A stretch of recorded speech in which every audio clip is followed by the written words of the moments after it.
Now we all know what it's like to have a budget of about £10. Oh, barber's receipt. It's embarrassing.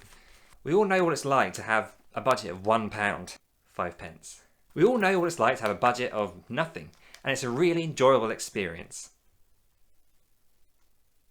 Hi everyone, my name's Rob, I'm Smartphone Filmmaker, and today I'm going to give you 25 tips that I've learnt from making my smartphone short films on no budget to help you enhance your stories, enhance your shooting, and the technical aspects as well to take your films to the next level. Because I really want to prove that just because you don't have much of a budget doesn't mean you can't make much of a film.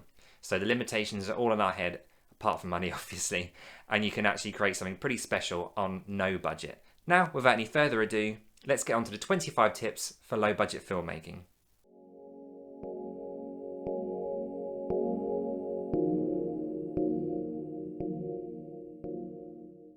So this is my first short film, Blue. Hi babe! And you'll hear from the sound, there's a little bit of an echo. You left the lights on again. Now the issue here is I got bare walls and wooden floor. So the sound I'm getting is actually echoing slightly off the walls. What I would have done, if I'd not made this mistake being my first film, was to put rugs on the floor out of shot, maybe put a towel on the radiator, something that would be there in real life, just so that we can make sure that we dampen that sound and we're not going to get this tinny, echoey effect. Because the sound is everything, and without good sound, you really don't have a good film. Next up is use what you own creatively. Now, in this shot, this was just a small torch that I had from a Christmas cracker, I think it was, or something. And it was just like this little blue torch light. And it's a really simple effect, so use what you have around you, in your flat, your home, whatever you have. You might not think you have much, but you've probably got enough to make something quite creative and quite interesting. Number 3 is ask for help. So this shot here with the cupboard doors opening, that was actually my girlfriend inside the cupboard, and she opened the doors. We then cut to this shot, and that allowed her to come out of the doors, so I had space to get sucked into the cupboard at the end of this short film. So it was a nice technique, so always ask for help. That way you're not going to come unstuck in certain situations when you really do need it. Survive at All Costs was my second short film, and one of the main things I learned on this was about Foley sound and getting some kind of atmosphere going. So you can use free sound sites. So freesound.org, I'll put a link in the description below for that. You can get Foley sounds such as footsteps, animal sounds, some music as well. And it's a really great site to get free music, free sounds to enhance your story. And again, if you got Foley sounds, it really does make the whole film more interesting. Number 5 is show, don't tell. Now you can see from this shot that the character is very nervous, he's on the edge, but you don't need him to tell you that. You don't need to have a conversation with him and someone else to tell you that. Again, with this chair on the floor, it's a bit of a mess, you can see something's happened.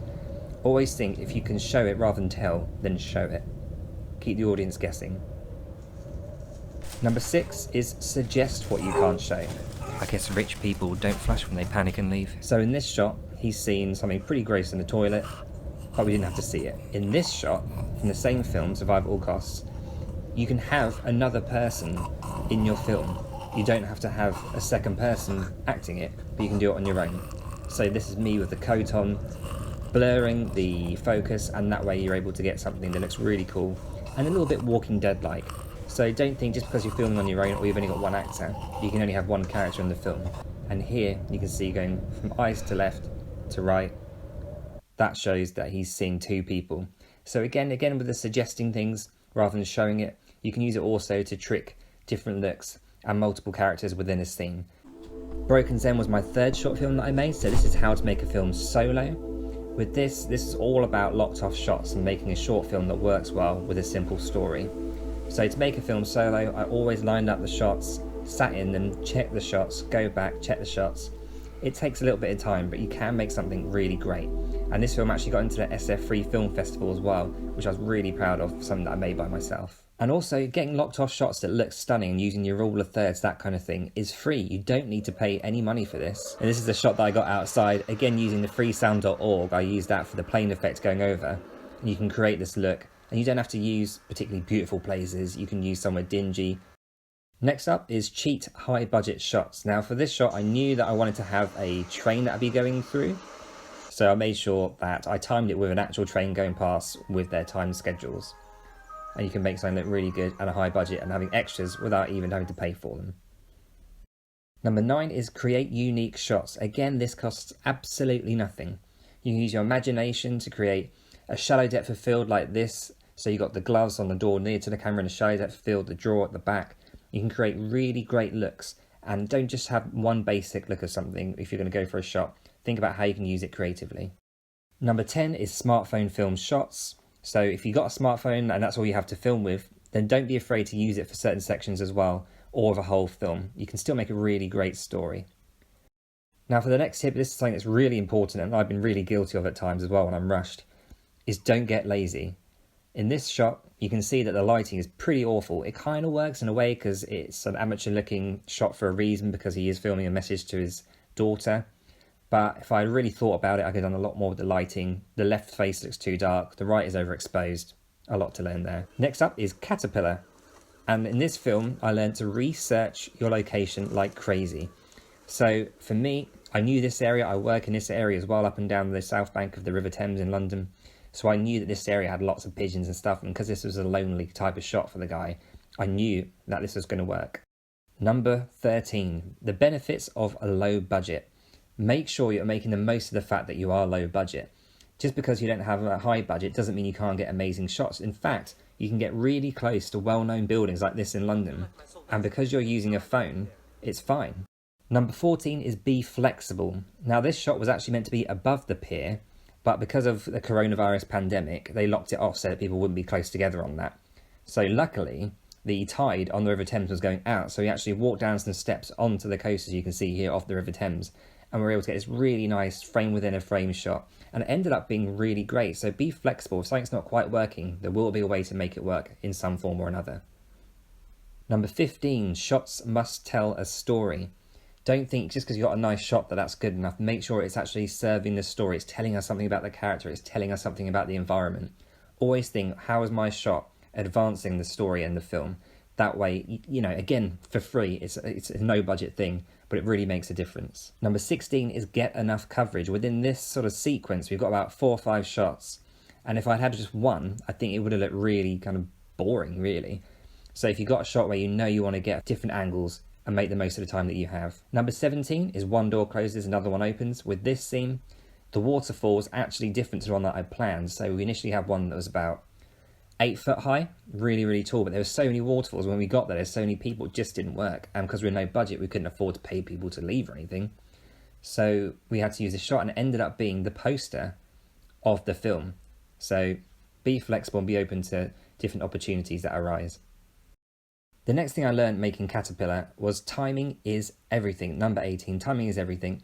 So this was set early in the morning before we went to work. So we went at a period of the day where it was going to be quiet, and we knew that we wouldn't have loads of people walking past like it was rush hour or something. It just wouldn't have made sense to the story.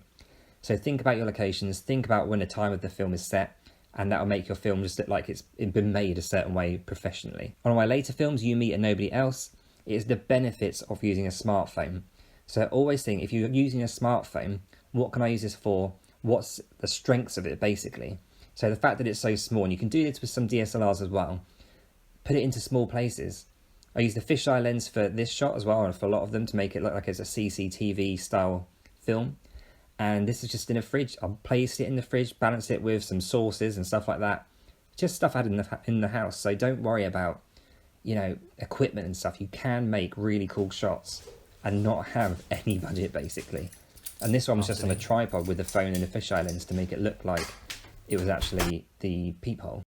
You, Me and Nobody Else. Again, number 20, it's patience. With this shot, I didn't have the patience to go back and get it properly, which was so stupid and lazy of me. The fisheye shot was faked here, so I used DaVinci Resolve to have the black sort of outline there of a fisheye lens.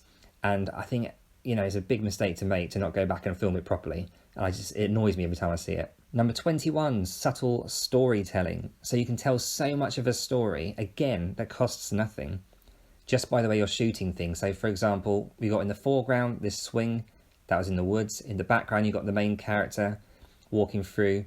And the fact that it's swinging shows that obviously someone was on it. It could be that it's windy, but if you watch this film, you'll see that it is a very sinister reason why that's swinging. So it tells you something about the area, it tells you something about what could come and what could happen. It puts the audience on edge. Number 22, locations are characters. really think about where you're going to set your film and what you have access to. So for example, in the woods here, I came across one day walking this abandoned railway tunnel, and I knew that I wanted to make a short film here, so it was just so important to make sure that you use these locations as characters because they can say so much. Next up is free editing software, so I use DaVinci Resolve for this to create a bit of a colour to it. So iMovie is another one. Just use free editing software if you've got no budget really. Number 24 is problem solving. So with this shot, as you can see, there's a padlock on the door to this massive set of doors at the railway station here, or the railway that's under the tunnel, and I couldn't actually get to them, so I had to create a way to show that I was doing a point of view from inside behind those doors. So what I did was I got my tripod, I got the legs, closed them towards each other, and created a little gap in between them so that it could look like someone was looking through the doors of this big tunnel at the character. So really get creative. Even equipment like you've got like a tripod, you can use for crazy techniques to cheat things and make them look amazing. So really use your imagination and you'll be able to create amazing things. Number 25, it's keep your audience guessing. So with this sequence, we've got the build up, rushing, the shots go quicker and quicker and quicker. And we can see the character trying to get in through these doors, trying to break in. And then all of a sudden you have this almost still silent moment where he's reaching in and you're playing with the audience. So don't let them think, oh, I know what's coming up next. Really play with their minds, make them guess, make them work for the story. And again, this is something that's free. It's something you have to pay for. It's just storytelling techniques and making the audience work for something rather than putting it on a plate saying, oh, this character's nice, this character's bad. Show them it and make them work for things. Well everyone, I hope you learned a lot from this video. I certainly have from making these short films. Ultimately, I really want to inspire you guys to get out there and make a film no matter how much or how little your budget is. You can always tell a great story. Telling a great story doesn't cost anything. So much out there, it's like YouTube channels like this that are going to help you learn as well. So stay inspired, stay creative. Thank you for watching. If you enjoyed this, hit the subscribe button, hit the like button. Take care. Bye bye.